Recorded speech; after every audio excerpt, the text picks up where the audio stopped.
नमस्कार, राजनीतिक खबरों के सबसे दिलचस्प ठिकाने में मैं रूपेश मिश्रा आप सभी का स्वागत करता हूं। राजस्थान में सियासी सरगर्मियां कुछ इस कदर बढ़ चुकी हैं कि आम जनता की जो दर्द है, जो पीड़ा है, जो चित्कार है, वो अब सुनाई ही नहीं दे रही है। इसके पीछे का कारण है सियासत की सरगर्मियां। सियासी सरगर्मियां प्रदेश में इस कदर बढ़ चुकी है, पक्ष और विपक्ष का जो तकरार है वो इस कदर बढ़ चुका है कि जो किसानों की समस्याएं हैं वो सामने आ ही नहीं पा रही है। लिहाजा इसी दरमियान आज हम आपको एक ऐसे किसान का दर्द बताने जा रहे हैं जिसे सुनकर आप हैरान हो जाएंगे कि राजस्थान के दूर दराज के इलाकों में कैसे हालात बने हुए हैं, कैसे कुछ दबंग एक किसान की जमीन को हथियाने पर आमदा हो गए हैं। क्या है पूरा प्रकरण, उसे विस्तार से समझने के लिए देखिए हमारी खास रिपोर्ट। सियासी फाइलों में गुलाबी दिखने वाला प्रदेश का मंजर असल में कुछ और ही है। वैसे तो राजस्थान में इन दिनों सियासी संग्राम और पक्ष और विपक्ष की तकरार ज्यादा सुर्खियों में है।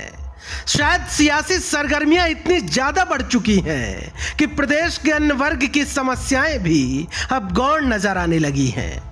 या यूं समझ लीजिए कि सियासी महासंग्राम के बीच आम जनता की पीड़ा और चित्कार कहीं गुम सी हो गई है। लेकिन इसी बीच आज हम आपको टोंक जिले के निवाई तहसील का एक ऐसा मामला बताएंगे जिसे सुनकर आपको एक बार जरूर महसूस होगा कि राजधानी के हालातों को छोड़ दे तो राजस्थान के दूर दराज के इलाकों में हालात किस कदर खराब हैं। दरअसल सोशल मीडिया में कल से टोंक के दत्तावास क्षेत्र का एक वीडियो तेजी से वायरल हो रहा है जिसमें एक खेत में कुछ किसान लाठी लेकर संघर्ष करते हुए नजर आ रहे हैं।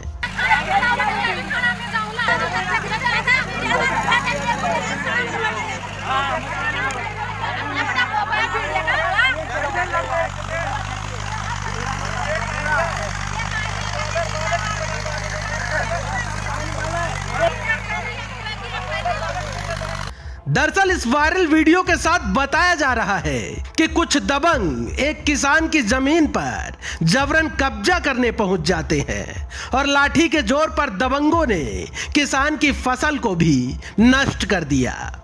इस मामले की पड़ताल करते करते हमने संपर्क किया पीड़ित किसान देव नारायण गुर्जर से, जो कि मौजूदा वक्त में भूस्वामी है और जमीन में खुद खेती करते हैं, जिन्होंने सरपंच भूली देवी पर दबंगई के आरोप लगाए हैं। उनका कहना है कि सरपंच पुत्र उनकी जमीन को जबरदस्ती हड़प लेना चाहते हैं। सरपंच भूली देवी के पुत्रों द्वारा हमारी जमीन को जबरदस्ती छीना जा रहा है और हमको गांव से निकालने की धमकियां दे रहा है। सरपंच पुत्र मुकेश गुर्जर, विश्राम गुर्जर, देवनारायण गुर्जर, राजू गुर्जर, गिरिराज गुर्जर, राम सिंह गुर्जर, मन्ना राम, दुल्ला राम, सभी लोगों के द्वारा हमको धमकियां दे रहे हैं, नहीं तुम्हारी ज़मीन को जोतने देंगे और नहीं तुम्हारे को इस गांव में रहने देंगे। तो सुना आपने, पीड़ित किसान का यह भी कहना है कि उन्हें सरपंच गांव तक से निकाल देने की धमकी दे रहे हैं।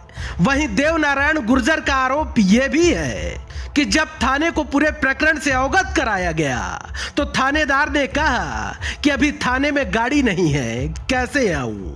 कुल मिलाकर ये तस्वीरें बता रही हैं कि प्रदेश के धरती पुत्र यानी किसानों के समक्ष समस्याएं कई विकट हैं। खैर अब देखना यह होगा कि इस पूरे प्रकरण पर न्याय कब और कैसे मिलता है। Bureau report, the fact India. तो देखिए आपने हमारी खास रिपोर्ट की कैसे जो पूरा मामला है वो टोंक जिले से जुड़ा हुआ है, निवाई तहसील का मामला है और यहाँ पे जो पीड़ित किसान हैं उनका ये कहना है कि जो वहाँ की सरपंच है भूली देवी, वो दबंगई के दम पर उनकी जमीन को हथियाना चाह रही है। जाहिर तौर पर कहीं ना कहीं हालात चिंताजनक है, क्योंकि जिस प्रकार से पीड़ित किसान न्याय की उम्मीद लिए चारों तरफ दर बदर घूम रहा है, इसके बावजूद यदि पुलिसिया कार्रवाई नहीं हो रही तो जाहिर तौर पर चौंकाने जैसा है। खैर देखना यह होगा कि अब पीड़ित किसान को न्याय कब मिल पाता है, क्योंकि सियासतदान अक्सर किसानों का जिक्र करते हैं कि उन्हें न्याय दिया जाएगा। नमस्कार।